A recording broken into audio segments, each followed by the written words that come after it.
करीब 22 साल की लड़की अचानक से गायब हो जाती है। उसके परिवार के लोग उसे बहुत ढूंढते हैं, लेकिन वो लड़की मिलती नहीं है। आखिरकार पुलिस वालों के पास जाते हैं उसके घर वाले, एफआईआर दर्ज की जाती है। अब पुलिस वाले और उस लड़की के परिवार के लोग और गांव के लोग, सभी लोग मिलकर उस लड़की को ढूंढते हैं और आखिरकार वो लड़की मिलती है।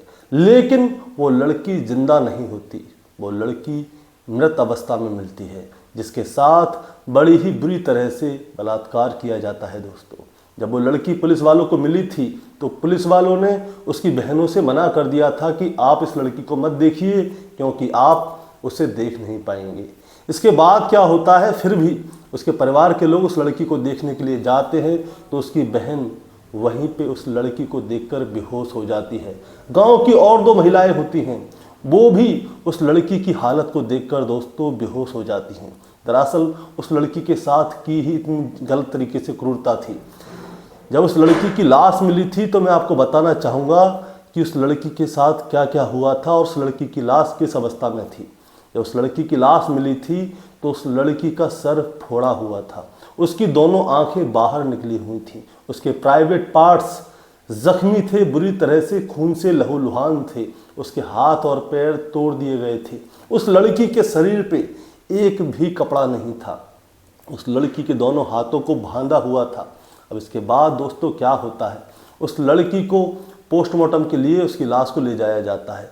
अब जैसे ही ये वाली बात उस एरिया के जो सांसद हैं, उनका नाम है अवधेश प्रसाद, उनको पता चलती है कि यहाँ की लड़की के साथ ऐसा ऐसा हुआ है, तो वो तुरंत प्रेस कॉन्फ्रेंस करा देते हैं और उस प्रेस कॉन्फ्रेंस में अवधेश प्रसाद जोर जोर से फूट फूट कर रोने लगते हैं उस लड़की को लेकर। अब जैसे ही अवधेश प्रसाद की ये प्रेस कॉन्फ्रेंस होती है तो मीडिया वालों के पास ये वाली खबर पहुंचती है, तो सारे के सारे मीडिया वाले उस जगह पे पहुंच जाते हैं जिस जगह पे इस लड़की के साथ ये क्रूर कृत्य हुआ था। और इसके बाद दोस्तों पुलिस 3 लोगों को गिरफ्तार भी करती है और उसके बाद इस केस का खुलासा होता है। आखिर उस जगह पे ऐसा हुआ क्या था, उस लड़की के साथ किन लोगों ने ये किया था और ये सारी कहानी क्या है, सभी लोग यही जानना चाहते थे। तो आज की कहानी से दोस्तों हम भी यही जानेंगे कि आखिर उस लड़की के साथ क्या हुआ, कैसे हुआ, क्यों हुआ और किसने किया। दोस्तों, कहानी को आगे बढ़ाऊं उससे पहले मैं बस आपसे यही कहना चाहूँगा कि अगर आप मेरे चैनल पर नए हैं तो चैनल को सब्सक्राइब कर दीजिए, ताकि रोजाना शाम को 8 बजे मैं आपके लिए एक सच्ची घटना की कहानी लेकर आ सकूँ। नमस्कार दोस्तों, मैं गौरव शर्मा और आप देख रहे हैं गौरव शर्मा सफ़र। दोस्तों, आज की जो सच्ची घटना है, ये सच्ची घटना शुरू होती है उत्तर प्रदेश के अयोध्या से और अयोध्या कोतवाली क्षेत्र का ही एक गांव पड़ता है। दरअसल मैं बात कर रहा हूं 30 जनवरी 2025 की रात लगभग 10 बजे का समय होता है। एक लड़की होती है जिसकी उम्र लगभग 22 साल के आसपास होती है। गांव में ही एक धार्मिक प्रोग्राम चल रहा था, तो वो लड़की क्या करती है, अपने परिवार वालों से कहती है कि मम्मी पापा मैं वहाँ पे जा रही हूँ और प्रोग्राम देखकर वापस आ जाऊँगी। होता क्या है, ये लड़की अक्सर वहाँ पे ऐसे जाया करती थी तो घर वालों को भी कोई टेंशन नहीं थी, क्योंकि गांव में अभी सेफ है मामला जो है। शहरों में तो बहुत ज़्यादा परिस्थिति खराब है, लेकिन गाँव में आप जा सकते हो और कोई दिक्कत वाली बात नहीं है। इस लड़की के बारे में एक बात और बताना चाहूँगा, ये लड़की जो है मानसिक मदित है, यानी कि इसकी बुद्धि का विकास ज़्यादा नहीं हुआ है, हल्का ही हुआ है, लेकिन ये घर के सारे काम कर लिया करती थी। गांव के सभी लोग इससे बहुत प्यार से बात किया करते थे, अपनी बच्ची की तरह ही समझा करते थे। इसके साथ बच्चे खेलते भी थे, मजाक भी करते थे, यानी कि गांव वाले भी इसको अपने परिवार की तरह ही समझते थे। अब क्या होता है, 30 जनवरी की रात को ये अपने घर से वहाँ पे गई थी प्रोग्राम देखने के लिए, लेकिन ये अपने घर नहीं आती और इसके परिवार वाले भी यही सोचते हैं कि ये रात को आ जाएगी, लेकिन ये नहीं आई और इसके परिवार के सारे लोग सो जाते हैं। अब मैं आपको एक और बात बताना चाहूँगा, इसके परिवार में इस लड़की को मिला के 4 बहन थीं, ये लड़की तीसरे नंबर की थी। अब क्या होता है, अब होती है 31 जनवरी की सुबह। अब जब 31 जनवरी की सुबह होती है तो इसकी बहनें, इसके परिवार के सारे लोग जागते हैं तो देखते हैं कि ये लड़की कहाँ गई। अब वो लड़की अपने घर में नहीं दिखाई देती, तो इसके परिवार के सारे लोग आसपास के सारे एरियाओं में जाते हैं, पूछते हैं, प्रोग्राम वाली जगह पे जाते हैं, अड़ोसी पड़ोसियों से पूछते हैं, जो इसकी सहेलियां थीं उन सभी से पूछते हैं, लेकिन किसी को भी इस लड़की के बारे में पता नहीं चलता। लेकिन होता क्या है, ये लड़की जैसे ही खोती है तो इसके गांव के लोग भी इसके परिवार वाले लोगों की मदद करने लगते हैं, उनके साथ मिलकर इस लड़की को ढूंढने लगते हैं, लेकिन ये लड़की नहीं मिलती। अब क्या होता है, 31 जनवरी 2025 का दिन खत्म होने ही वाला था, तभी कोई इनसे कहता है कि आप ऐसा कीजिए, तुरंत पुलिस स्टेशन चलते हैं और वहाँ पे एफआईआर दर्ज कराते हैं, लड़की का मैटर है, ज़्यादा सोचना नहीं है। अब इसके परिवार वाले और गांव वाले तुरंत ही नज़दीकी पुलिस स्टेशन पहुंच जाते हैं और उस लड़की की एफआईआर दर्ज करा देते हैं मिसिंग की। उसमें बताते हैं कि हमारी लड़की की उम्र 22 साल है और वो रात को 10 बजे निकली थी धार्मिक प्रोग्राम देखने के लिए, लेकिन वो वापस अपने घर नहीं आई है, हमने हर जगह ढूंढ लिया, वो कहीं नहीं मिली। अब दोस्तों, शुरुआत में क्या होता है, पुलिस वाले जो फिल्मों में डायलॉग मारते हैं वही इनसे कहते हैं। वो कहते हैं कि आप ऐसा करो, आसपास के एरिया में देखो, वो मिल जाएगी, एफआईआर दर्ज कराने की जरूरत नहीं है। लेकिन दोस्तों, वो लड़की नहीं मिलती। अब क्या होता है, अब जब परिवार वालों को नहीं मिलती तो वो बार बार पुलिस स्टेशन जाते हैं, तो आखिरकार 36 घंटों के बाद इस लड़की की एफआईआर दर्ज कर दी जाती है। अब पुलिस वाले, इस लड़की के परिवार के लोग और गांव के लोग इस लड़की को जगह जगह पे ढूंढते हैं। अब क्या होता है दोस्तों, इसके बाद जब इनको कहीं नहीं मिलता तो मैं आपको बताना चाहूँगा, गांव के पास में ही एक स्कूल है और स्कूल का ही एक शौचालय है। अब शौचालय के पास क्या होता है दोस्तों, गांव के ही किसी शख्स को वहाँ पे कुछ कपड़े दिखाई देते हैं और उन कपड़ों में लग रहा होता है खून। अब जब उन कपड़ों में खून लग रहा होता है तो ये वाली बात गांव तक पहुंच जाती है कि ऐसे ऐसे कुछ कपड़े पड़े हुए पाए हैं, उनमें खून लगा हुआ है। तो गांव के सभी लोग आ जाते हैं, इस लड़की के परिवार के लोग भी आते हैं, तो वो देखते हैं कि अरे ये कपड़े तो उसी लड़की के हैं। अब जब कपड़े उसी लड़की के हैं तो आसपास का सारा एरिया देखा जाता है, तो देखा जाता है कि वहाँ पे एक शौचालय है और शौचालय में खून पड़ा हुआ है और उस खून की छींटें वहीं से लगभग 500 मीटर दूर एक सूखा नाला है, वहाँ तक जा रही हैं और उस सूखे नाले की बगल में कुछ झाड़ियाँ होती हैं। अब उन झाड़ियों को देखा जाता है दोस्तों, तो उन झाड़ियों के अंदर वो लड़की पड़ी हुई होती है। अब देखिए क्या होता है, उस लड़की की हालत बहुत ज़्यादा ख़राब होती है। पुलिस की पूरी टीम वहाँ पे पहुँच जाती है और वहाँ पे आके उस लड़की की बॉडी को हिरासत में लेती है। अब दोस्तों, मैं आपको एक और बात बताना चाहूँगा, जैसे ही पुलिस वाले वहाँ पे देखते हैं, उन लोगों को उस लड़की को देखकर उनकी भी हालत ख़राब हो जाती है, क्योंकि उस लड़की के साथ क्रूरता की ही कुछ इस तरह से गई थी। और उसके बाद क्या होता है, जब इस लड़की की बहन वहाँ पे जाती हैं तो वो बेहोश हो जाती है।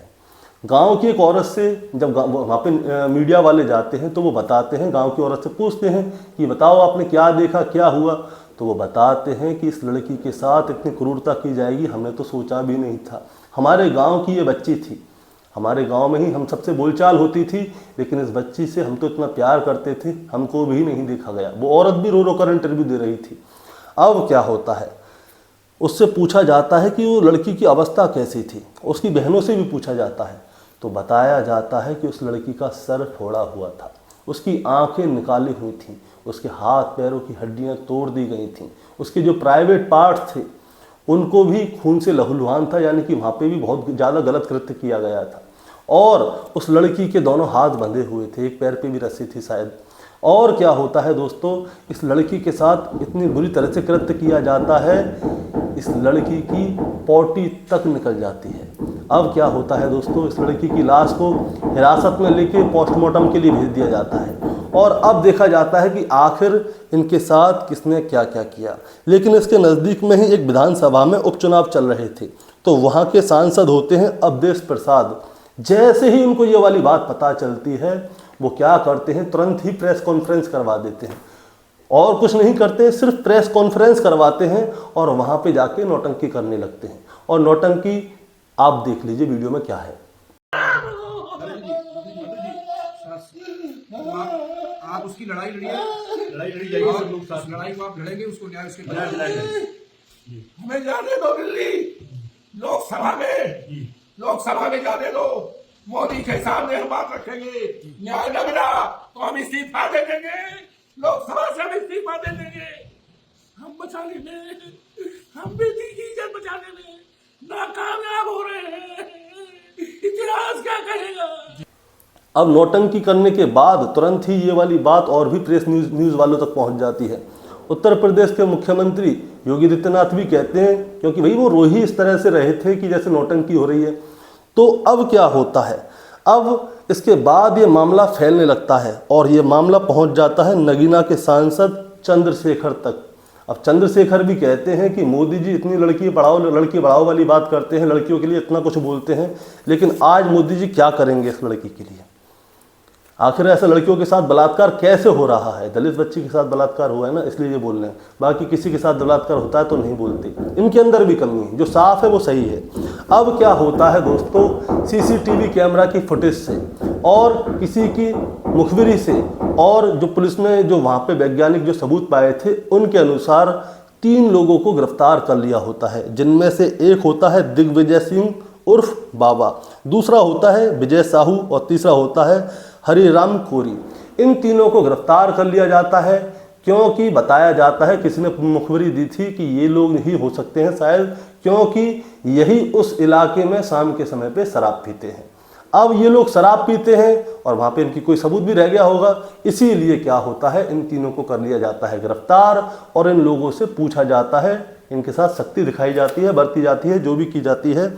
तो जो इनमें मुख्य आरोपी है दिग्विजय सिंह उर्फ बाबा, उसने अपना जुर्म कबूल कर लिया है और वो बताता है कि मेरे साथ में मेरे 2 साथी थे, जिसमें विजय साहू और हरिराम कोरी हैं। अब क्या होता है, अब गांव में ये अनुमान लगाया जा रहा है कि इसने आखिर उस बच्ची के साथ में गलत क्यों किया होगा। इसकी भी कहानी है।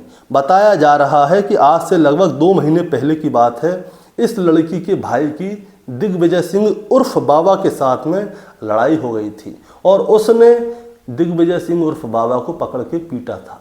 अब ये अनुमान लगाया जा रहा है कि इस दिग्विजय सिंह उर्फ बाबा ने इस लड़की के साथ उसका भाई का बदला लेने के लिए ही ये सब कुछ किया है। लेकिन दोस्तों, इस कहानी में बहुत सारे क्लू हैं, बहुत सारी चीज़ें हैं, क्योंकि जो इस लड़की की पोस्टमार्टम की रिपोर्ट आई है उसके बारे में मीडिया वाले बार बार पूछते हैं पुलिस से कि आखिर उस रिपोर्ट में क्या है। तो पुलिस ने अभी तक मीडिया वालों के सामने कोई भी चीज़ खोली नहीं है कि आखिर उस पोस्टमार्टम की रिपोर्ट में क्या आया है। अब ये तीनों पुलिस की कस्टडी में हैं। अब पुलिस की कस्टडी में है तो इन लोगों ने अपने जुल्म कबूल भी कर लिया है, लेकिन बहुत सारी चीज़ें हैं, वो जब केस खुलेगा तब सामने आएगी, मैं तब भी आपको बताऊंगा। अब इसके बाद क्या होता है दोस्तों, चाहे राहुल गांधी हो, चाहे अखिलेश यादव हो, चाहे प्रियंका गांधी हो, चाहे कोई भी दूसरी विपक्षी पार्टियां हों, इन सब ने इस मामले में अपनी प्रतिक्रियाएं दी हैं। अब इसके बाद में जो योगी आदित्यनाथ हैं उत्तर प्रदेश के मुख्यमंत्री, उन्होंने भी इसमें अपनी प्रतिक्रिया दी है। उन्होंने कहा है कि जो भी इस मामले में सम्मिलित है उसके साथ अच्छा नहीं होगा, उसको सख्त से सख्त सजा दी जाएगी, किसी को बख्शा नहीं जाएगा। अब ये 3 लोग गिरफ्तार हुए हैं। अब पता चले कि इनके साथ 3rd डिग्री देकर इनसे सुनवाया गया है, पूछा गया है कि क्या हुआ है क्या नहीं हुआ। वो केस खुलेगा तब इसके बाद ही पता चलेगा, क्योंकि अभी तक पुलिस ने ये मामला फाइनल नहीं किया है कि यही तीनों हैं। बस ये बात सामने आई है कि इसने दिग्विजय सिंह ने अपना जो है जुल्म कबूल कर लिया है। दोस्तों, आगे क्या होगा क्या नहीं होगा वो समय पे डिपेंड है, और पुलिस का ये कहना है कि जल्द से जल्द इस मामले को पूरी अच्छी तरह से खोल देंगे, इसके बारे में सबको सारी चीज़ें बता देंगे। आखिर इस लड़की के साथ ऐसा किसने किया, और जिसने भी ऐसा किया है उसकी जल्द से जल्द कम से कम समय में चार्जशीट दायर करके उसको कम से कम समय में ज़्यादा से ज़्यादा सख्त से सख्त सज़ा दिलाएंगे। दोस्तों, हमारा भी यही मानना है कि जिसने भी इस बच्ची के साथ में ऐसा किया है उसको कम से कम समय में कम से कम फांसी तो मिल ही जाए। फांसी से छोटी कोई सज़ा नहीं मिलनी चाहिए कि हो जाता है कि राष्ट्रपति जी के पास चले गए और वहाँ पे दया याचिका लगा दी और उम्र कैद हो गई।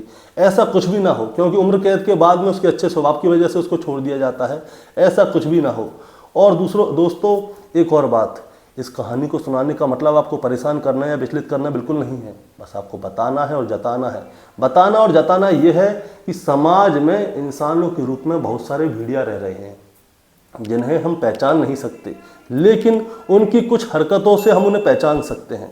अगर आपको ऐसा लगे कि आपके आसपास में भी कोई भेड़िया है और उसने कोई गलत काम किया है तो उसके बारे में पुलिस को ज़रूर बताएं, क्योंकि ये भेड़िया आज किसी और के घर पे मुंह मार के आया है, कल आपके घर पे भी मार सकता है।